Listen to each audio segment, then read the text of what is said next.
S, election ಹತ್ರ ಬಂದಿದೆ. ಇನ್ನೇನು ಕೌಂಟ್ ಡೌನ್ ಸ್ಟಾರ್ಟ್ ಆಗಿದೆ ಎಲೆಕ್ಷನ್ಗೆ. ಈ ಕಡೆ ನೇಹಾ ಕೇಸ್ ಸಹ ಸಿಕ್ಕಾಬಟ್ಟೆ ಜೋರಾಗಿ ಸದ್ದು ಮಾಡ್ತಿದೆ.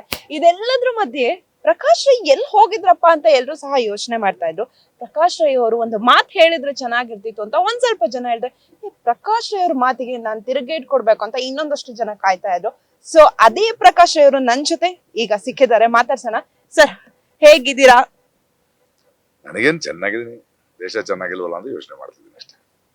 ಬ್ಯಾಂಗ್ಳೂರ್ ಯಾವಾಗ ಬಂದಿದೆ ಸರ್? ಏನ್ ನಡೀತಾ ಇದೆ ಪ್ರಕಾಶ್ ರೈ ಅವರ ಲೋಕದಲ್ಲಿ? ಬೆಂಗಳೂರಿನಲ್ಲೇ ಇದ್ದೀನಿ, ಬೆಂಗಳೂರು ಕಡೆ ಓಡಾಡ್ತಾ ಇದ್ದೀನಿ. ಮೈಸೂರು ಕಡೆ ಹೋಗಿದ್ದೆ, ನೆನ್ನೆ ಟ್ರಿವಾಂಡ್ರಮ್ನಲ್ಲಿ ಕೆಲಸ ಇತ್ತು, ಅಲ್ಲಿ ಹೋಗಿದ್ದೆ. ಮೊನ್ನೆ ತಮಿಳ್ನಾಡು ಎಲೆಕ್ಷನ್ಸ್ ಇತ್ತು, ಅಲ್ಲಿ ಹೋಗಿದ್ದೆ. ಕೇರಳ, ಈಗ ಬೆಂಗಳೂರು, ಇದಾದ್ಮೇಲೆ ಈಗ ಉತ್ತರ ಕರ್ನಾಟಕಕ್ಕೆ ಹೋಗ್ತಾ ಇದ್ದೀನಿ. ಇತ್ತೀಚೆಗೆ ಗುಲ್ಬರ್ಗ ಹೋಗಿದ್ದೆ, ಬೆಳಗಾವಿ ಹೋಗಿದ್ದೆ. ಸೊ ರಾಜಕಾರಣ ನಡೀತಿದೆ, ರಾಜಕೀಯ ನಡೀತಾ ಇದೆ. ನಾವು ಯಾವುದೇ ಪಕ್ಷಕ್ಕೆ ಸೇರಿದವರು ಆಗ್ತಿರೋದ್ರಿಂದ, ನಾವು ಜನರ ಜೊತೆ ಇರಬೇಕಾಗಿರೋದ್ರಿಂದ ಮತದಾರರಲ್ಲಿ ನಮ್ಮ ವಿನಂತಿಗಳನ್ನ ಹೇಳ್ತಾ ಓಡಾಡ್ತಾ ಇದ್ದೀವಿ. ಎಸ್ ಸರ್, ಕಳೆದ ಬಾರಿ ಎಲೆಕ್ಷನ್ ಅಲ್ಲಿ ನೀವಿದ್ರಿ, ಸೊ ಈ ಬಾರಿ ಎಲೆಕ್ಷನ್ ಅಲ್ಲಿ ಕಾಣಿಸ್ಕೊಂತಿಲ್ಲ ಅನ್ನೋದೊಂದಿದೆ. ಎಲ್ಲಿ ಹೋಗಿದ್ರ ಸರ್? ನಾನು ಎಲೆಕ್ಷನ್ ನಿಂತ್ಕೋಬೇಕಾಗಿಲ್ವಲ್ಲ. ಈಗ ನನಗೆ ಎಲೆಕ್ಷನ್ ನಿಂತಿಲ್ಲ, ನಾನು ಎಲ್ಲಿ ಹೋಗಿದ್ದು ಇಲ್ಲೇ ಇದ್ದೀನಿ. ಮೈಸೂರಿನಲ್ಲಿ ಏನು ಕೆಲಸ ಮಾಡ್ತೀನಿ ನಿಮ್ಗೆಲ್ಲ ಗೊತ್ತಿದೆ, ನಿಮ್ಗೆ ಅವಧಾನ ಇದ್ರೆ ಗೊತ್ತಾಗುತ್ತೆ.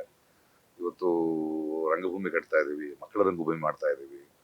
ಇತ್ತೀಚೆಗಷ್ಟೇ ಅಪ್ಪು ಹೆಸರಿನಲ್ಲಿ ಆಂಬ್ಯುಲೆನ್ಸ್ಗಳನ್ನ ಕೊಡ್ತಾ ಇದ್ದೀವಿ, ಹಳ್ಳಿಗಳನ್ನು ದತ್ತು ತಗೊಂಡಿದ್ದೇವೆ. ಇಷ್ಟು ಕೆಲಸಗಳು ಮಾಡ್ತಾನೆ ಇದೀನಲ್ಲ, ಎಲ್ಲಿ ಹೋಗಿದ್ದೀನಿ ಅಂದ್ರೆ ಈ ಕೆಲಸ ಮಾಡ್ತಾನೆ ಇದೀವಿ ದೇಶದಲ್ಲಿ. ಎಲೆಕ್ಷನ್ ಕಡೆ ಮುಖ ಮಾಡಿಲ್ವಲ್ಲ ಅಂತ. ನಿಮಗೇನಂದ್ರೆ ಬರೀ ಎಲೆಕ್ಷನ್ ಬಂದಾಗ ನೀವು ಬರ್ತೀರಿ, ಎಲೆಕ್ಷನ್ ಬಂದಾಗ ಅನ್ಸುತ್ತೆ 5 ವರ್ಷ ಎಲೆಕ್ಷನ್ ಮುಖ ಮಾಡೋಕ್ಕಾಗತ್ತೆ. ಎಲೆಕ್ಷನ್ ಯಾವಾಗ ಬರುತ್ತೋ ಆಗ್ಲಷ್ಟೇ ಬರ್ಬೇಕಲ್ವಾ. ಇದೊಂದು ಅದ್ಭುತವಾದ ಒಂದು ಹಬ್ಬ, ಜನರಲ್ಲಿ ಮಾತಾಡ್ತಾ ಇದೀವಿ. ಈಗ ಅರೆ ಇಲ್ಲಿ ಹೋಗಿದ್ರಿ ಅಂತ ಕೇಳಿದ್ರೆ ಈ ಕೆಲಸ ಮಾಡಿದ್ವಿ. ಕೋವಿಡ್ ನಲ್ಲಿ ಎಷ್ಟು ಆಕ್ಸಿಜನೇಟರ್ ಇಟ್ವಿ, ಎಷ್ಟು ಕೆಲಸ ಮಾಡಿದ್ವಿ, ಎಷ್ಟು ಜನಕ್ಕೆ ಊಟ ಹಾಕಿದ್ವಿ, ಆ ಸಮಸ್ಯೆಗಳ ಬಗ್ಗೆ ಮಾತಾಡಿದ್ವಿ.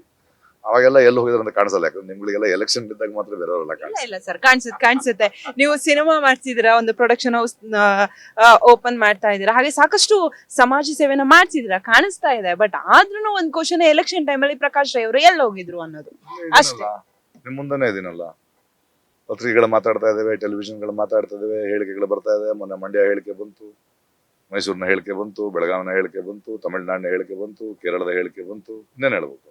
ಮಹಾಪ್ರಭುಗಳ ಬಗ್ಗೆ ನಾನ್ ತಾನೇ ಮಾತಾಡ್ತಿರೋದು. ಇವಾಗ ಪ್ರಜಾಪ್ರಭುತ್ವದಲ್ಲಿ ಎಲೆಕ್ಷನ್ ನಿಂತವರು ಆ ಪಕ್ಷ ಈ ಪಕ್ಷಕ್ಕಿಂತ ಒಬ್ಬ ಪ್ರಜೆಯಾಗಿ ನಾನೇ ಜಾಸ್ತಿ ಮಾತಾಡ್ತಾ ಇರೋದು ದೇಶದ ಬಗ್ಗೆ, ಅಲ್ವೇ? ಬಟ್ ಆದ್ರೂ ಒಂದು ಎಲೆಕ್ಷನ್ ನಿಲ್ಬಹುದಿತ್ತೇನೋ.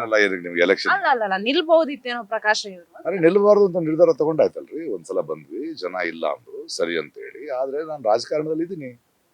ಇವತ್ತು ರಾಜಕಾರಣ ಅನ್ನೋದು ಬಂದು ಒಂದು ಪಕ್ಷದಲ್ಲಿ ನಿಂತ್ಕೊಂಡು ಗದ್ದುಗೆ ಹಿಡಿಯೋದಷ್ಟೇ ಅಲ್ಲ, ಗದ್ದುಗೆಯಲ್ಲಿ ಒಂದು ಪ್ರಶ್ನೆ ಮಾಡೋದು ರಾಜಕಾರಣ ಅಂತಾನೆ. ಅದು ನಮ್ಮ ಹಕ್ಕು, ಅದು ನಮ್ಮ ಜವಾಬ್ದಾರಿ. ಆ ಕೆಲಸವನ್ನು ಮಾಡ್ತಾ ಇದ್ದೇವೆ. ಯಾವುದೋ ಒಂದು ರೂಪದಲ್ಲಿ ರಾಜಕಾರಣದಲ್ಲಿ ಇರೋದು ಮುಖ್ಯ. ಪ್ರತಿಯೊಬ್ಬ ಪ್ರಜೆ, ನಾಗರಿಕ, ಅವನ ದುಡ್ಡಿಂದ, ಅವನ ತೆರಿಗೆಯಿಂದ ದೇಶ ನಡೀತಿರ್ಬೇಕಾದ್ರೆ ಮನೆಯಿಂದ ಹೊರಗಡೆ ಬರ್ತಿದ ತಕ್ಷಣ ಎಲ್ಲಾ ರಾಜಕಾರಣದಲ್ಲೂ ಅವನು ಇರ್ತಾನೆ. ಬೇಕೋ ಬೇಡವೋ ಹಂಗಲ್ಲ, ರಾಜಕಾರಣದಲ್ಲಿ ವಿಮುಖರಾಗೋದು, ರಾಜಕೀಯ ಪ್ರಜ್ಞೆಯನ್ನ ಬೆಳೆಸ್ಕೊಳ್ಬೇಕಾಗಿರೋದು ಬಹಳ ದೊಡ್ಡ ಅವಶ್ಯಕತೆ, ಅಲ್ವೇ? ಎಸ್ ಸರ್, ಇನ್ನು ಈಗ ನಿಮ್ಮ ಪೀಳಿಗೆಯವರು, ನಿಮ್ಮ ಚಿಂತಕರು ಸಿಸ್ಟಮ್ನ ಚೇಂಜ್ ಮಾಡಬೇಕು ಅಂತ ಸಾಕಷ್ಟು ಕೇಳ್ತಾ ಇದ್ದಾರೆ. ಸೊ ಸಿಸ್ಟಮ್ನ ಚೇಂಜ್ ಮಾಡ್ಬೇಕಾ ಸರ್? ಯಾವ ತರ ಚೇಂಜ್ ಮಾಡಬೇಕು? ಯಾಕೆ ಮಾಡಬಾರ್ದು? ಆ ಸಿಸ್ಟಮ್ ಸರಿ ಇಲ್ಲ ಅಂದ್ರೆ ಚೇಂಜ್ ಮಾಡ್ಬೇಕಲ್ವಾ? ಯಾವುದೇ ಸಿಸ್ಟಮ್ ಇರಲಿ, ಜನ ಬದಲಾಗಬೇಕು, ಜನಕ್ಕೆ ಅರ್ಥ ಆಗ್ಬೇಕು, ಜನ ಡಿಸೈಡ್ ಮಾಡೋದು. ಅದನ್ನ ಒಬ್ರಿಗೆ ಒಂದು ಆಡಳಿತ ಕೊಡ್ತೀವಿ ನೋಡಿ. ದೇಶದಲ್ಲಿ ನೂರಾರು ರಾಜಕೀಯ ಪಕ್ಷಗಳಿವೆ, ಅದಕ್ಕೆ ಕಾರ್ಯಕರ್ತರಿದ್ದಾರೆ. ಪ್ರಜೆಗಳು ಯಾವುದೇ ರಾಜ್ಯಕ್ಕೆ ಪಕ್ಷದವರಲ್ಲ. ಒಂದು ಪಕ್ಷ ಆ ರಾಜ್ಯದಲ್ಲೋ ಆ ರಾಷ್ಟ್ರದಲ್ಲೋ ಗೆದ್ದ ತಕ್ಷಣ ಎಲ್ಲರೂ ಆ ಪಕ್ಷದವ್ರು ಯಾಕೆ ಆಗ್ತಾರೆ? ಅವ್ರ ವೋಟಿಂಗ್ ಪರ್ಸೆಂಟೇಜ್ 30%, 37% ನಂಬಿಕೆದವರು ಹಂಗಲ್ವಲ್ಲ. ದೇಶ ಅಂದ್ರೆ ಜನ, ಜನ ಅಂದ್ರೆ ದೇಶ, ಅದರ ಮಧ್ಯೆ ರಾಜಕೀಯ ಪಕ್ಷಗಳಿರುತ್ತವೆ. ಆಗ ನಾವು ಇವಾಗ ಹೋದ್ಸಲ ಒಂದು ಪಕ್ಷ ಇತ್ತು, ಸರಿ ಇಲ್ಲ ಅಂದ ತಕ್ಷಣ ಜನ ಇಳಿಸ್ತಾರಲ್ಲ, ಒಂದು ವ್ಯವಸ್ಥೆಯನ್ನು ಬದಲು ಮಾಡಿದ್ದಾನೆ ಅದು, ಅಲ್ವೇ? 10 ವರ್ಷಕ್ಕೆ ಮುಂಚೆ ಒಂದು ಸಂಸ್ಥೆಯನ್ನ, ಒಂದು ಪಕ್ಷವನ್ನ ಇಳಿಸಿ ಇನ್ನೊಂದು ಪಕ್ಷ ಬಂತಲ್ಲ, ಆ ಬದಲಾವಣೆ ಇಷ್ಟ ಆಗದ್ರೆ ಮತ್ತೆ ಬದಲಾವಣೆ ಮಾಡ್ತಾರೆ. ಒಂದು ತಿಳ್ಕೊಳ್ಳಿ, ಈ ರಾಜಕೀಯ ಪಕ್ಷಗಳು, ರಾಜಕೀಯ ನಾಯಕರು, ಈ ಪ್ರತಿನಿಧಿಗಳು ಪರ್ಮನೆಂಟ್ ಅಲ್ಲ. 5 ವರ್ಷಕ್ಕೆ ಒಂದ್ಸಲ ಅವ್ರಿಗೆ ಟೆಸ್ಟ್ ಬರುತ್ತೆ. ನಾವು ಜನ ಪರ್ಮನೆಂಟ್. ಅಂದ್ರೆ ಈಗ ನಮ್ಮ ಭಾರತೀಯ ಅಂದ್ರೆ ನಮ್ಮ ಭಾರತದಲ್ಲಿ, ನಮ್ಮ ಒಂದಿದ್ರಲ್ಲಿ ಜಾಸ್ತಿ ಯಾರಿಗೆ ಮತ ಬರುತ್ತೋ ಅವರನ್ನ ಬೆಂಬಲ ಮಾಡ್ತಾರೆ. ಸೊ ಅಂದ್ರೆ ಈಗ ಜಾಸ್ತಿ ಆಗಿರೋದು ಮೋದಿ ಅವ್ರನ್ನ. ಸೊ ನೀವು ಮೋದಿ ಅವ್ರನ್ನ ಬೆಂಬಲ ಮಾಡ್ತೀರಾ ಅಥವಾ ಏನ್ ಹೇಳ್ತೀರಾ ಸರ್?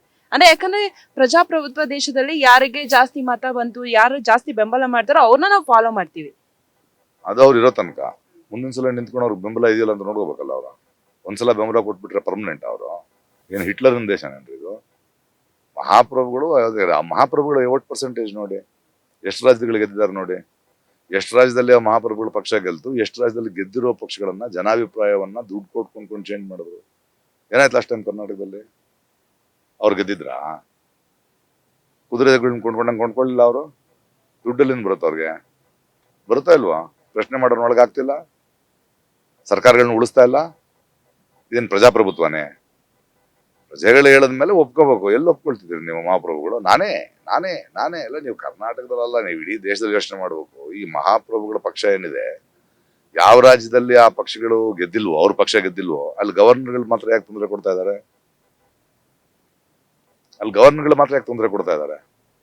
ಅಲ್ಲಿ ಹೋಗ್ಬಿಟ್ಟು ಯಾಕೆ ಉರುಳಿಸ್ತಾ ಇದ್ದಾರೆ? ಯಾಕೆ ಮಹಾರಾಷ್ಟ್ರ ಹೊಡಿತೀರಿ? ಯಾಕೆ ಕೊಂಡ್ಕೊಳ್ತೀರಿ? ನಿಮ್ಮನ್ನು ಬೇಡ ಅಂತ ಹೇಳಿದಾರ ಇಲ್ವೋ? ಕರ್ನಾಟಕದಲ್ಲಿ ಬೇಡ ಅಂತ ಹೇಳಿದ್ರು ಇಲ್ವೋ ನಿಮಗೆ? ಏನ್ ನಿಮ್ ಪ್ರಾಬ್ಲಮ್? ದುಡ್ಡಿನ ಬಲ ಇದೆ, ವ್ಯವಸ್ಥೆ ಇದೆ. ಆ ಬಾಂಡು ಈ ಬಾಂಡ್ ಅಂತ ಹಗರಣ ಮಾಡ್ಕೊಂಡು 1,000 ರೂಪಾಯಿ ತಗೊಂಡಿದ್ದೀರಿ, ಕೋಟ್ಯಾಂತರ ರೂಪಾಯಿಗಳು ಇಟ್ಕೊಂಡಿದ್ದೀರಿ. ಅದೆಲ್ಲ ಈ ಸಲ ನಡೆಯುತ್ತಾ ಇಲ್ವೋ ನೋಡೋಣ.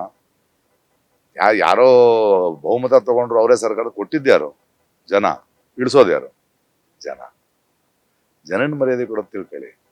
ಮಣಿಪುರ ನಿಮ್ ದೇಶ ಅಲ್ವಾ? ಮಣಿಪುರದಲ್ಲಿ ನೀವು ಮಹಾಪ್ರಭುಗಳು, ನಿಮ್ದೇ ಸರ್ಕಾರ ಇತ್ತು, ನಿಮ್ಮ ಇಂಟೆಲಿಜೆನ್ಸ್ ಹೇಳಲ್ವಾ? ಅದು ಯಾರೋ ಒಂದು ತಿಂಗಳಾದ ನಂತರ, ಹೆಣ್ಣು ಮಕ್ಕಳ ಬಲಾತ್ಕಾರದ ನಂತರ ಒಂದು ವೈರಲ್ ವಿಡಿಯೋ ಬಂದಾದ್ಮೇಲೆ ಜನಕ್ಕೆ ಗೊತ್ತಾಗಬೇಕು. ಅಲ್ಲಿ ತನಕ ಇಲ್ಲಿ ಮುಚ್ಚಿಡ್ತೀರಿ ನೀವು? ಯಾವ್ದನ್ನ ಮುಚ್ಚಿಡ್ತೀರಿ ನೀವು? ಎಷ್ಟು ದಿನ ಮುಚ್ಚಿಡ್ತೀರಿ ನೀವು? ನಿಮ್ ಬಣ್ಣ ಬದಲಾಗ್ತಿದೆಯಲ್ವಾ ಈಗ? ಬಾಂಡ್ ಹಗರಣದ ಬಗ್ಗೆ ಯಾಕೆ ಮಾತಾಡ್ತಿಲ್ಲ? ಒಂದು ಸುಪ್ರೀಂ ಕೋರ್ಟ್ ತಪ್ಪು ಅಂತ ಹೇಳುತ್ತೆ, ನಿಮ್ಮ ನಿರ್ಮಲಾ ಸೀತಾರಾಮನ್ ಇಲ್ಲ ಅದು ಸರಿ ಅಂತಾರೆ. ಇದು ಯಾವ ದೇಶದ ರಾಜಕಾರಣ? ಕರ್ನಾಟಕದ ಬಗ್ಗೆ ಮಾತಾಡೋಣ. 27 ಜನ ವಿದೂಷಕರನ್ನ ಆರಿಸಿದಿರಿ ನೀವು, ಜನಪ್ರತಿನಿಧಿಗಳನ್ನ ಆರಿಸಿದ್ರೆ ನೀವು. ಹೋಗ್ಬಿಟ್ಟು ಮಹಾಪ್ರಭುಗಳಿಗೆ ಬಹುಪರ ಕೇಳೋ ವಿದೂಷಕರ ತರ ಕೆಲಸ ಮಾಡ್ತಿದ್ದಾರೆ ಅವ್ರ ಆಸ್ಥಾನದಲ್ಲಿ. ಬಿಟ್ರೆ ಪರಿಹಾರದ ಬಗ್ಗೆ ಯಾಕೆ ಮಾತಾಡಿಲ್ಲ? ಬರ್ಬೇಕಾಗಿರೋ ದುಡ್ಡು ತಾನೆ ನಮ್ಮ ರಾಜ್ಯದ ರೈತರಲ್ವಾ? ಬರ ಪರಿಹಾರ ಕೊಟ್ಟಿದ್ರೆ ಒಬ್ಬ ರೈತರಿಗೆ ಒಂದು 10,000 12,000 ಬರ್ತಿರ್ಲಿಲ್ವಾ? ಯಾಕೆ ನಿಮ್ ಸರ್ಕಾರ ಇಲ್ಲ ಅಂದ್ರೆ ಕೊಡಲ್ವಾ ನೀವು? ನಮ್ಮ ತೆರಿಗೆ ಹಣ ನಮ್ಗೆ ವಾಪಸ್ ಕೊಡಲ್ವಾ ನಾವು? ಉತ್ತರ ಪ್ರದೇಶಕ್ಕೆ ಯಾಕೆ ಕೊಡ್ತೀವಿ? ನಮ್ದನ್ನ ಯಾಕೆ ನೀವು ಕೊಡ್ತಾ ಇಲ್ಲ? ಇದಾನ ಮಹಾಪ್ರಭುಗಳ ಆಳ್ವಿಕೆ? ಇದಕ್ಕೆ ಅವ್ರನ್ನ ಆರಿಸಿರೋದು? ಅವ್ರವ್ರ ರಾಜ್ಯಗಳು ಅವ್ರವ್ರ ಪಕ್ಷದವ್ರ ಕೆಲಸ ಮಾಡ್ತೀರಿ, ನಮ್ಗೆ ಯಾಕೆ ಕೊಡಲ್ಲ ನೀವು? ಯಾಕೆ ತಮಿಳ್ನಾಡು ಕೊಡಲ್ಲ? ಯಾಕಂದ್ರೆ ನಿಮ್ ಸರ್ಕಾರ ಇಲ್ಲ. ಸರ್ಕಾರ ಇಲ್ದಿದ್ರೆ ಅವ್ರು ಕೆಲಸ ಮಾಡ್ದಂಗೆ ಮಾಡ್ತೀರಿ ನೀವು. ಇದು ಜನರನ್ನ ನೀವು ಗೌರವಿಸೋದ? ಜನಾಭಿಪ್ರಾಯವನ್ನ ಗೌರವಿಸೋದ? ನಾಚಿಕೆ ಮಾನ ಮರ್ಯಾದೆ ಬೇಡ? ಅವ್ರು ಯಾರೋ ಒಂದು ಪಕ್ಷದವರು ಮ್ಯಾನಿಫೆಸ್ಟೋ ಅಂತಾರೆ, ಪ್ರಣಾಳಿಕೆ ರಿಲೀಸ್ ಮಾಡಿದ್ರೆ ನೀವು ಮೆನು ಯಾಕೆ ಕೊಡ್ತಾ ಇದೀರಿ? ಮಾಂಸ ತಿನ್ಬಾರ್ದು ಅಂತ ಮ್ಯಾನಿಫೆಸ್ಟೋ ಕೊಡ್ರಿ. ಅದ್ಯಾಕೆ ಮುಸ್ಲಿಮ್ರ ಕಂಡ್ರೆ ನಿಮ್ಗೆ ಅಷ್ಟು ಪ್ರಾಬ್ಲಮ್? ಯಾಕೆ ನಿಮ್ ಪ್ರಾಬ್ಲಮ್ ಏನ್? ನಿಮ್ ಪ್ರಾಬ್ಲಮ್ ಮುಸ್ಲಿಮ್ರ ಕಂಡ್ರೆ ನಿಮ್ಗೇನ್ ಪ್ರಾಬ್ಲಮ್? ಯಾಕೆ ಹೇಳ್ತೀರಿ? ಯಾಕೆ ಹೆಣದ ರಾಜಕೀಯ ಮಾಡ್ತೀರಿ? ಇದೆಲ್ಲ ರಾಜಕೀಯನೇನ್ರಿ? ಇದು ರಾಜಕಾರಣ? ಒಬ್ಬ ಮಹಾಪ್ರಭುಗಳು, ಒಬ್ಬ ದೇಶದ ನಾಯಕ ಮಾತಾಡೋ ಮಾತು? ಹೇಳಿ.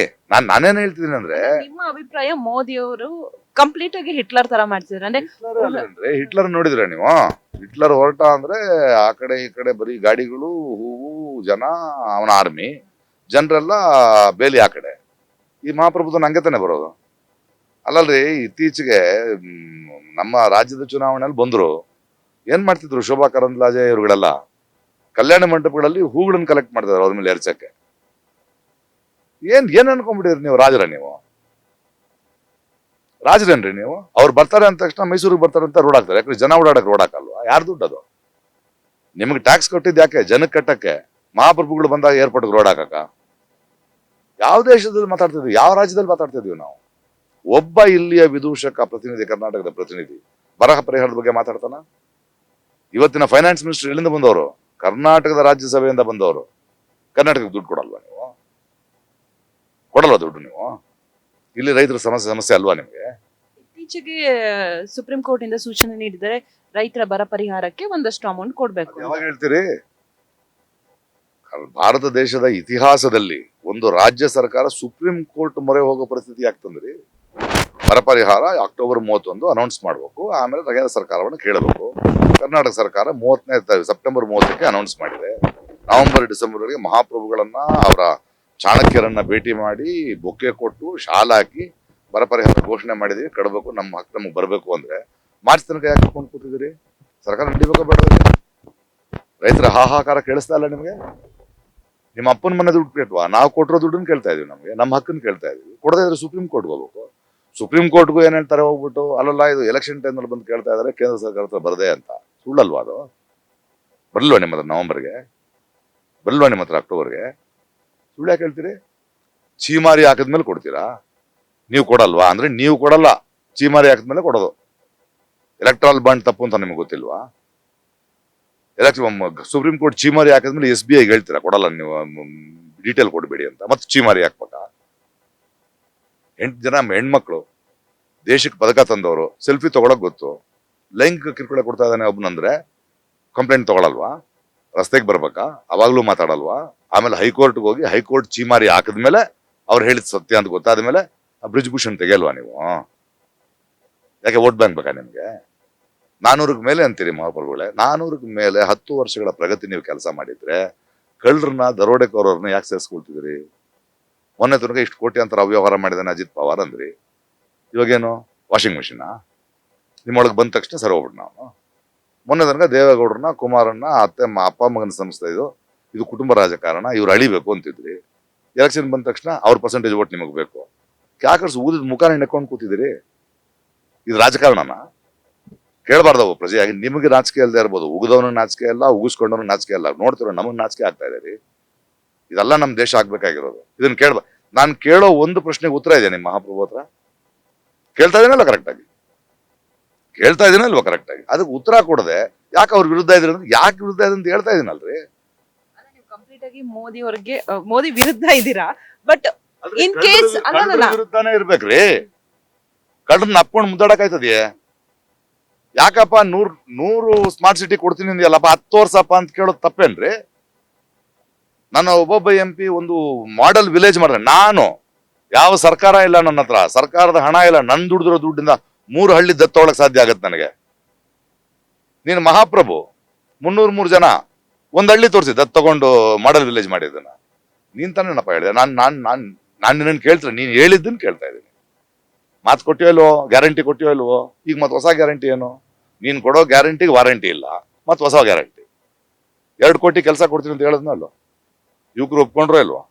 ಮೊನ್ನೆ 10,000 ಕೆಲಕ್ಕೆ 50 ಲಕ್ಷ ಜನ ಹೋಗಿ ನಿಂತ್ಕೊಂಡ್ರೋ ಇಲ್ವೋ? ಲಾಠಿ ಚಾರ್ಜ್ ಮಾಡ್ತೀಯಾ? ನಿನ್ನ ಪ್ರಜೆಗಳ ಮೇಲೆ ನೀನು ಲಾಠಿ ಚಾರ್ಜ್ ಮಾಡ್ತೀಯ, ಯುವಕರ ಮೇಲೆ. ರೈತರು ಏನ್ ಕೇಳ್ತಾ ಇದಾರೆ? ದೊಡ್ಡ ಚಳುವಳಿ ನಡೀತಾ ಇಲ್ವೋ ಈ ದೇಶದಲ್ಲಿ?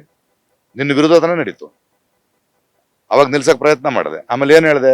ಡಿಮ್ಯಾಂಡ್ಗಳು ಒಪ್ಕೊಳ್ತೀನಿ ಅಂದೆ. ಈಗ ಎಲೆಕ್ಷನ್ ಬಂತು, MSP ಕೊಡ್ತಾ ಇಲ್ಲ, ಮತ್ತೆ ರೋಡ್ ಆಗಿತೀಯಾ? ಮತ್ತೆ ಡ್ರೋನ್ ಅಲ್ಲಿ ಆಗ್ತೀಯಾ? ಯಾವ ದೇಶ ರೀ ಇದು? ಆ ಕೆಲಸ ಮಾಡ್ರ ಪ್ರಶ್ನೆ ಮಾಡಬಾರ್ದು ಅಂದ್ರೆ, ನಾನು ಪ್ರಶ್ನೆ ಮಾಡ್ತಾ ಇದ್ದೇನೆ, ಅದನ್ನ ಬಯೋದ್ ಹೆಂಗಾಯ್ತದೆ? ನನ್ನ ಹಕ್ಕಲ್ವೇ? ನಾನು ಒಬ್ಬ ವ್ಯಕ್ತಿಯನ್ನ, ಒಂದು ಪಕ್ಷವನ್ನ ಪ್ರಶ್ನೆ ಮಾಡಿದ್ರೆ ನಾನು ದೇಶದ್ರೋಹಿ ಆಗ್ತೀನ? ಮಾತು ಕೊಟ್ಟಿದ್ದೀನೇನಪ್ಪ. ನೀನು ಮಾತು ಕೊಡದೆ ನಾನು ಕೇಳಿದ್ರೆ, ಈ 27 ಜನ ವಿದೂಷಕರನ್ನ ಕರ್ನಾಟಕದವ್ರು ತಾನೇ ನೀವು? ಕನ್ನಡದ ಜನ ತಾನೇ ಆರಿಸಿರೋದು. ಕರ್ನಾಟಕದ ಪರಿಹಾರದ ಬಗ್ಗೆ ಯಾಕೆ ಮಾತಾಡ್ತಿಲ್ಲ? ನಿಮ್ಮನ್ನು ಯಾಕೆ ಆರಿಸಿದ್ದು? ನಮ್ಮನ್ನು ಪ್ರತಿನಿಧಿಸಿ, ನಮ್ಮ ಹಕ್ಕುಗಳಿಗಾಗಿ ಹೋರಾಡಿ, ನಮ್ಮ ಧ್ವನಿಯಾಗಿ ಅಂತ ತಾನೆ. ನೀನ್ ಬರೀ ಅವ್ನು ಬಂದಾಗ ಹೂ ಹಾಕೊಂಡು, ರೋಡ್ ಹಾಕೊಂಡು, ಮೋದಿ ಮುಖ ನೋಡ್ಕೊಂಡು ಓಟ್ ಮಾಡಿ, ಮೋದಿ ಮುಖ ನೋಡ್ಕೊಂಡು ಯಾರ್ಯಾರು ಓಟ್ ಮಾಡ್ಬೇಕು ನಾವು? ಇವತ್ತು ದೇಶದಲ್ಲಿ ಒಂದು ಪಾರ್ಲಿಮೆಂಟ್ ಅಂದ್ರೆ, ಒಂದು ಪಾರ್ಲಿಮೆಂಟೇರಿಯನ್ MP ಅಂದ್ರೆ ಎಷ್ಟು ದೊಡ್ಡ ಕೆಲಸ ಗೊತ್ತಾ? ಅದು 500ಕ್ಕೆ ಹೆಚ್ಚು ಪಾರ್ಲಿಮೆಂಟೇರಿಯನ್ಸು ಭಾರತ ದೇಶದ ಭವಿಷ್ಯವನ್ನ, ನಮ್ಮ ಮಕ್ಕಳ ಭವಿಷ್ಯವನ್ನ ರೂಪಿಸುವ ಕಾನೂನುಗಳನ್ನು ಮಾಡೋರು. ನಿನ್ ಮಹಾಪ್ರಭುಗಳ ಆಸ್ಥಾನದಲ್ಲಿ ಯಾರು ಇರ್ಬೇಕು? 2014 ಮೇಲೆನೆ ಸ್ವತಂತ್ರ ಬಂತು ಅಂತ ಹೇಳೋ ಕಂಗನಾ ರನೌತ್ ಬೇಕಾ? ಭಾರತದ ಮೊದಲ ಪ್ರಧಾನಿ ಸುಭಾಷ್ ಚಂದ್ರ ಬೋಸ್ ಅಂತ ಹೇಳೋ ಕಂಗನಾ ರನೌತ್ ಬೇಕಾ? ಕ್ರಿಕೆಟ್ ಆಡೋ ಗೌತಮ್ ಗಂಭೀರ್ IPL ನೋಡ್ತಾ ಕೂತಿರೋನ್ ಬೇಕಾ? ನಾನೇನೋ ಮಾಡ್ತೀನಿ ಹೆಂಗೋ ಆಗುತ್ತೆ ಅಂತ ಹೇಳೋ ಹೇಮಾ ಮಾಲಿನಿ ಬೇಕಾ? ಈ ತರದನ್ನ ಕರ್ಕೊಂಡ್ ಬರ್ತೀರಾ? ಇವ್ರುಗಳು ನಮ್ಮ ದೇಶವನ್ನು ರೂಪಿಸ್ತಾರ? ಇವ್ರುಗಳು ನಮ್ಮ ದೇಶವನ್ನು ರೂಪಿಸಲ್ಲ. ಮಹಾಪ್ರಭುವಿನ ಆಸ್ಥಾನದಲ್ಲಿ ಗೋಪುರ ಕೇಳ್ತಾ ಇರ್ತಾರೆ. ಅಂದ್ರೆ ನಿಮ್ಮ ಪ್ರಕಾರ ಈಗ ನೀವ್ ಏನೇನ್ ಹೇಳಿದ್ರು, ಇದನ್ನ ಚೇಂಜ್ ಮಾಡೋದಿದ್ರೆ, ಪ್ರಕಾಶ್ ರೈ ಅವರು ಅವರ ಜಾಗದಲ್ಲಿ ಇದ್ರೆ ಏನ್ ಚೇಂಜ್ ಮಾಡ್ತೀರಾ ಸರ್? ಯಾಕಂತ ಹೇಳಿದ್ರೆ ಅವರ ಜೊತೆ ಇರೋರೆಲ್ಲರದ್ದು ನೀವು ಲೂಪ್ ಹೋಲ್ಸ್ಗಳನ್ನ ಹೇಳ್ತಿದ್ದೀರಾ. ಗೌತಮ್ ಗಂಭೀರ್ ಆಗಿರ್ಬೋದು, ಕಂಗನಾ ರಣವತ್ ಆಗಿರ್ಬೋದು, ಕರ್ನಾಟಕದಲ್ಲೂ ಆಗಿರ್ಬೋದು. ಸೊ ಇದನ್ನ ಚೇಂಜ್ ಮಾಡೋದ್ರೆ, ಚೇಂಜ್ ಸಿಸ್ಟಮ್ ಅದು ಅದಕ್ಕೆ ಜನರಿಗೆ ಎತ್ತ ಹೇಳ್ತಿದ್ದೀನಿ, ಮರಿಬೇಡಿ ಯಾವ್ದನ್ನು ಅಂತ. ಕ್ಷಮಿಸ್ಬಿಡಿ, ಆದ್ರೆ ಮರಿಬೇಡಿ. ಈ ಸಲ ವೋಟ್ ಮಾಡ್ಬೇಕಾದ್ರೆ ಯೋಚನೆ ಮಾಡಿ. ಯಾಕಂದ್ರೆ ನೀವು ವೋಟ್ ಮಾಡ್ತಿರೋದು ನಿಮ್ಮ ರಾಜ್ಯಕ್ಕೆ, ನಿಮ್ಮ ಹಕ್ಕಿಗೆ, ನಿಮ್ಮ ಮಕ್ಕಳ ಭವಿಷ್ಯಕ್ಕೆ. ಯಾರೋ ಒಬ್ಬನ ಮುಖ ನೋಡ್ಕೊಂಡಲ್ಲ, ಒಂದು ಮುಖ ನೋಡ್ಕೊಂಡು ಕತ್ತೆನ ಆರಿಸ್ತೀರೇನ್ರಿ? ಅದರಿಂದ ಲಾಸ್ ಆಗಿದ್ದು ಯಾರಿಗೆ? ನೀವು 27 ಜನ ಪ್ರತಿನಿಧಿಗಳನ್ನ ಕಳಿಸಿದ್ರು, ಅವರು ನಿಮ್ಮ ಧ್ವನಿ ಆಗದೆ ಇರೋದ್ರಿಂದ ಕಾನೇ ನಿಮ್ಮ ರೈತರಿಗೆ ಬೇಕಾದ ಬರ ಪರಿಹಾರ ಬರದೇ ಇಲ್ಲ. ಬರ್ಲಿಲ್ಲ ತಾನೆ. ಕಾರಣ ಯಾರು? ನಾವು ತಪ್ಪಾದವರನ್ನು ಆರಿಸಬೇಕಾದ್ರೆ ಈ ಸಲ ಯೋಚನೆ ಮಾಡಿ ಅವರು ಮಾಡಿದ ನಂಬಿಕೆ ದ್ರೋಹಕ್ಕೆ ಪಾಠ ಕಲಿಸ್ಬೇಕು ನೀವು. ಹಾಗಾದ್ರೆ ಈ ಸರಿ ಬಿಜೆಪಿ ಸರ್ಕಾರ ಮೋದಿ ಬರಲ್ಲ. ಬರಲ್ಲ, ಬರ್ದೇ ಇರೋಂಗ್ ನೀವು ನೋಡ್ಕೋಬೇಕು ಅಂತೀನಿ. ಇಲ್ಲ ಮತ್ತೆ ಅನುಭವಿಸ್ತೀರಾ, ಅನುಭವಿಸಿ. ಬಟ್ ಹೇಳೋ ಜವಾಬ್ದಾರಿ ನಂದು. ನನ್ನ ಜವಾಬ್ದಾರಿ ಜನರಿಗೆ ನೆನಪಿಸುವುದು. ಎಲೆಕ್ಷನ್ ಟೈಮ್ ನಲ್ಲಿ ನಾವು ಪ್ರಜೆಗಳು ಕೂತ್ಕೊಂಡು ಈ ತರದ ಪ್ರಶ್ನೆಗಳನ್ನು ಎತ್ತಿ ಯೋಚನೆ ಮಾಡಿದ್ರೆ ಈ ಯೋಚನಾಲಹರಿಯಲ್ಲಿ ಮತ ಹಾಕ್ಬೇಕಾದ್ರೆ ಅವ್ನು ಡಿಸೈಡ್ ಮಾಡ್ತಾನೆ ಅಲ್ವಾ. ಅದು ನನ್ನ ಜವಾಬ್ದಾರಿನ ಅಲ್ವಾ ಒಬ್ಬ ಕಲಾವಿದನಾಗಿ. ಸರ್, ನೀವ್ ಹೇಳಿದ್ರಿ ಹೆಣದ ರಾಜಕೀಯ ಅಂತ ಹೇಳಿದ್ರಿ. ಸೊ ಇತ್ತೀಚೆಗೆ ನೇಹಾ ಅವ್ರದ್ದು ಘಟನೆ ಕೇಳಿದಿರಿ, ಗೊತ್ತಿರ್ಬೋದು ನಿಮ್ಗೆ. ಸೊ ಪ್ರಕಾಶ್ ರೈ ಅವರು ಎಲ್ಲೂ ಧ್ವನಿನೇ ಎತ್ತಿಲ್ಲ, ಯಾಕೆ? ಪ್ರಾಬ್ಲಮ್ ಏನಂದ್ರೆ ಎಲ್ಲದಕ್ಕೂ ಧ್ವನಿ ಎತ್ಕೊಂಡು ಕೂತ್ಕೊಳ್ಳೋಕೆ ಇದೇ ಕೆಲಸನೇ ಅಲ್ಲ. ನೀವು ಧ್ವನಿ ಎತ್ತಿದಿರಿ, ಜನ ಧ್ವನಿ ಎತ್ತಿದ್ದಾರೆ, ಅವ್ರು ಹೆಣದ ರಾಜಕೀಯ ಮಾಡ್ತಿದ್ದಾರೆ. ನಾನು 2-3 ಟಿವಿ ಇಂಟರ್ವ್ಯೂನಲ್ಲಿ ಹೇಳಿದ್ದೀನಿ, ನಿಮ್ ಚಾನೆಲ್ ನಲ್ಲಿ ಹೇಳಿಲ್ಲ ಅಷ್ಟೇ. ನಿಮ್ ಚಾನೆಲ್ ಇವತ್ತು ಸಿಕ್ಕಿದಿರಿ, ನಾನು ಅದ್ರ ಬಗ್ಗೆನೇ ಹೇಳ್ತಾ ಇದ್ದೀನಿ. ಆ ಅಮಾನವೀಯ ಕೃತ್ಯ ಮಾಡಿದವನು ಯಾವ ಕೋಮಿನವನಾಗಲಿ ಯಾವ ದೇಶವನಾಗಲಿ ಅವನು ತಪ್ಪು. ಧರ್ಮದ ಲೇಪನ ಯಾಕೆ ಬೆಳೆಸ್ತೀವಿ? ಅದು ಮನುಷ್ಯನ ಮೇಲೆ ಮಾಡಿದ ದೊಡ್ಡ ದಾರುಣವಾದ ವಿಷಯ. ಅದಕ್ಕೆ ಬೇಕಾದ ಶಿಕ್ಷೆಯನ್ನು ಕೊಡಲೇಬೇಕು. ಅದಕ್ಕೆ ಧರ್ಮದ ಲೇಪನ ಯಾಕೆ ಮಾಡ್ತೀರಿ? ಜಾತಿ ಲೇಪನ ಯಾಕೆ ಮಾಡ್ತೀರಿ? ಅದು ನೀವು ರಾಜಕಾರಣಿಗಳು ಯಾಕೆ ಮಾಡ್ತೀರಿ? ಮೇಸ್ತಾ ಪ್ರಕರಣ ತಗೊಳ್ತಾ ಬನ್ನಿ, ಮಂಗಳೂರಿನ ನಡೆಯೋ ಪ್ರಕರಣ ತಗೊಂಬನ್ನಿ. ನೀವು ಅದಕ್ಕೆ ನಮ್ಗೆ ಯೋಚನೆ ಮಾಡ್ತಿರೋದು ಅದು ತಪ್ಪ್ರಿ. ನಾನು ತಪ್ಪು ಅಂತ ಹೇಳ್ತೀನಿ, ಅಲ್ಲ ಆ ಜಾತಿಯವನ್ ಮಾಡ್ದ ಅಂತ ಹೇಳಿ ನಾನು ಅದನ್ನ ಹೇಳೋದು ತಪ್ಪು ಅಂತ ಹೇಳ್ತೀನಿ. ಅದಕ್ಕಿಂತ ಬಿಟ್ಟು ನೀವು ಹೇಳಿದ್ರೆ ನಾನು ಹೇಳ್ಬೇಕು ಅಂತ ಹೆಂಗೆ ಹೇಳ್ತೀರಿ? ನಿಮ್ಗೆ ಅರ್ಥ ಆಗ್ತಿದೆ ನಾನು ಹೇಳ್ತಿರೋದು? ಕೇಳ್ತೀರ, ನಾನು ಕೇಳಿದ್ರೆ ನೀವು ಕೇಳಿಸ್ಕೊಂಡಿಲ್ಲ ಅಂದ ಮಾತ್ರ ದೇಶ ಕೇಳಿಸ್ಕೊಂಡಿಲ್ಲ ಅಂತಲ್ಲ, ಅರ್ಥ ಮಾಡ್ಕೊಳ್ಳಿ. ನಾನು 1 ಮಿನಿಟ್ 2 ಕ್ವಶನ್ ಕೇಳ್ತೀನಿ. ಚೊಂಬು ಚಿಪ್ಪು ಇತ್ತೀಚೆಗೆ ಕೇಳಿಸಿರುವಂತಹ ಸಿಕ್ಕಾಬಟ್ಟೆ ಸೌಂಡ್ ಮಾಡಿರುವಂತಹ 2 ವಸ್ತು ಕರೆಕ್ಟ್ ಅಲ್ವಾ? ಅದು ಕರ್ನಾಟಕಕ್ಕೆ ಚೊಂಬತಾನೆ ಕೊಟ್ಟಿರೋದು. ಅವರು ಏನ್ ಕೊಟ್ಟಿದ್ದಾರೆ? ಚೊಂಬೆ ಕೊಟ್ಟಿರೋದು ಕರ್ನಾಟಕಕ್ಕೆ. ಅದು ನಮ್ಮ ದೇವೇಗೌಡರು ಅಕ್ಷಯ ಪಾತ್ರೆ ಅಂತಾರೆ. ಅವ್ರ ಪ್ರಕಾರದ ಅಕ್ಷಯ ಪಾತ್ರೆ ಇರ್ಬೋದು, ನಮ್ಮ ಪ್ರಕಾರ ಅಕ್ಷಯ ಪಾತ್ರೆ ಅಲ್ಲ. ನಮ್ಗೆ ಅಕ್ಷಯ ಪಾತ್ರೆ ಬೇಕಾದ್ದೆಲ್ಲ ಸಿಗೋದು ಬೇಕಾಗಿಲ್ಲ, ನಮಗೆ ಬರ್ಬೇಕಾಗಿತ್ತು ಬಂದು ಕೊಟ್ಟರೆ ಸಾಕು. ಅದು ಚೊಂಬೆ ಕೊಡ್ತಿದ್ದಾರೆ. ಅದು ಒಂದು ಉಪಮೆ. ಒಂದು ಒಂದು ಒಂದು ದೇಶದಲ್ಲಿ ಜನ ಅದನ್ನ ಹೇಳಬೇಕಾದ್ರೆ ಅದನ್ನ ಒಂದು ವಿಡಂಬನೆಯಾಗಿ ಹೇಳ್ತಾರೆ. ಅದು ನಿಜ. ನಿಮ್ಮ ಲೆಕ್ಕ ಲೆಫ್ಟ್ ರೈಟ್? ಮನುಷ್ಯತ್ವ, ಮಾನವೀಯತೆ, ಸ್ಟ್ರೇಟ್ ಟು ದ ಪಾಯಿಂಟ್. ನಿಮ್ಮ ನಿರ್ಗತಿಕ ಲೈಫ್ ಎಲ್ಲಿಗೆ ಬಂತು ಸರ್? ನಿರ್ಗತಿಕ ಲೈಫ್ ಅಂದ್ರೆ ನಿಮ್ಮ ಲೈಫ್, ಓವರ್ ಆಲ್ ಲೈಫ್ ನಿರ್ಗತಿಕ ಅಂತ ಪದ ಯಾಕೆ ಯೂಸ್ ಮಾಡಿದ್ರಿ? ಅಲ್ಲ, ಒಂದು ನಿರ್ದಿಗಂತ ಅಂದ್ರೆ ನಿರ್ಗತಿಕ ಅಂದ್ರೆ ಗತಿ ಇಲ್ದವನು ಅಂತ ಕನ್ನಡ ಬರುತ್ತೆ ನಿಮ್ಗೆ? ಇದು BJP ಸಾರಿ ಭಾಷಾ ಪ್ರಯೋಗ. ನೋ ಸರ್, ಯಾವ ಪಕ್ಷದ ನಿರ್ದಿಗಂತಕ್ಕೆ ಅದೇನು ಸರ್ಕಾರದಿಂದ ಹಣ ತಗೊಂಡಿದೀವಿ ಅಂತ ಬಿಜೆಪಿ ಅವ್ರು ಶುರು ಮಾಡಿದ್ರು. ಅವ್ರಿಗೆ ಹೇಳ್ದೆ, ಬಾಯಿಗೆ ಬಂದಂಗೆ ಬೋಳೋ ನೀವು, ಎಷ್ಟು ಕೋಟಿ, ಯಾರು, ಎಲ್ಲಿ, ಯಾವಾಗ ಕೊಟ್ಟು ಅಂತ ಪುರಾವೆ ಜೊತೆ ಮಾತಾಡಿ ಕೆಸರು ಹಾಕ್ತೀರಿ. ತೊಳ್ಕೊಳಕ್ ನನಗೆ 2 ದಿನ ಬೇಕು. ನಿಮ್ಗೆ ಕೆಸರು ಹಾಕೋದಷ್ಟೇ ಕೆಲಸ. ಪ್ರೂವ್ ಮಾಡಿ. ಕೋಟ್ಯಾಂತರ ರೂಪಾಯಿ ಹಾಕಿ ನಿರ್ದಿಗಂತ ಮಕ್ಕಳ ರಂಗಭೂಮಿ ಮಾಡೋದಕ್ಕೆ ಸರ್ಕಾರದ 40,000 ರೂಪಾಯಿ ತಗೊಳಕ್ ನಾನು ನಾಚಿಕೆ ಮಾನ ಮರ್ಯಾದಿಲ್ವಾ? ದಯವಿಟ್ಟು ಇಂಥವ್ರಿಗೆಲ್ಲ ಮಾತಾಡ್ತಿರ್ತಾರೆ, ಅದಕ್ಕೆಲ್ಲ ನಾವು ಉತ್ತರ ಕೊಟ್ಕೊಂಡು ಕೂತ್ಕೊಳಕ್ಕಾಗ್ಬೋದು. ಬಟ್ ಇನ್ನು ಮೇಲೆ ದಯವಿಟ್ಟು ನನ್ನಂಥವ್ರ ಜೊತೆ ಮಾತಾಡ್ಬೇಕಾದ್ರೆ ನಿಮ್ಮ ಭಾಷೆಯ ಮೇಲೆ ಸ್ವಲ್ಪ ಹಿಡಿತಾ ಇರಲಿ. ನಿರ್ಗತಿಕ ಅನ್ಬೇಡಿ. ಸಾರಿ, ನಿರ್ದಿಗಂತ ಅನ್ನಕ್ಕೆ ನಿರ್ಗತಿಕ. ನಿಮ್ ತಲೆ ಒಳಗೆ ಅವ್ರು ಹೇಳಿದ್ ಎಷ್ಟು ಇಳ್ದಿದೆ ಅಂದ್ರೆ ಇಲ್ಲ, ನಾವೇನ್ ಪಕ್ಷದವರಲ್ಲ. ಹಂಗಲ್ಲ, ಬಟ್ ಆ ಪದ ಇದೆಯಲ್ಲ ತಲೆ ಒಳಗೆ. Sir, thank you so much sir. ಯೋಚನೆ ಮಾಡಿ. ನಾನು ಹೇಳಬೇಕಾದನ್ನ ಹೇಳಿದ್ದೇನೆ. ಹೇಳುವ ಪ್ರಶ್ನೆಗಳೊಂದ್ಸಲ ಯೋಚನೆ ಮಾಡಿ. ತಪ್ಪಿದ್ರೆ ನನಗೆ ಉತ್ತರ ಕೊಡಿ. ಇದ್ರ ನೀವು ಯೋಚನೆ ಮಾಡಿ. ಕರ್ನಾಟಕದ ಭವಿಷ್ಯಕ್ಕೆ ನಮ್ಮ ಹಕ್ಕಿಗಾಗಿ ಮಾತನಾಡುವ ಪ್ರತಿನಿಧಿಗಳನ್ನ ಮಾತ್ರ ಆಯ್ಕೆ ಮಾಡಿ ನಮ್ಮ ನಾಡಿನ ನಮ್ಮ ಮಕ್ಕಳ ಭವಿಷ್ಯವನ್ನು ಮನಸ್ಸಿನಲ್ಲಿ ಇಟ್ಕೊಳ್ಳಿ. Sir, thank you so much. Yes, ಇದಿಷ್ಟು ಪ್ರಕಾಶ್ ರೈ ಅವರ ಮಾತಾಗಿದ್ದು. ಕ್ಯಾಮ್ರಾ ಪರ್ಸನ್ ರಾಜು ಜೊತೆ ಶಿಲ್ಪಾ, BTV ನ್ಯೂಸ್ ಬೆಂಗಳೂರು.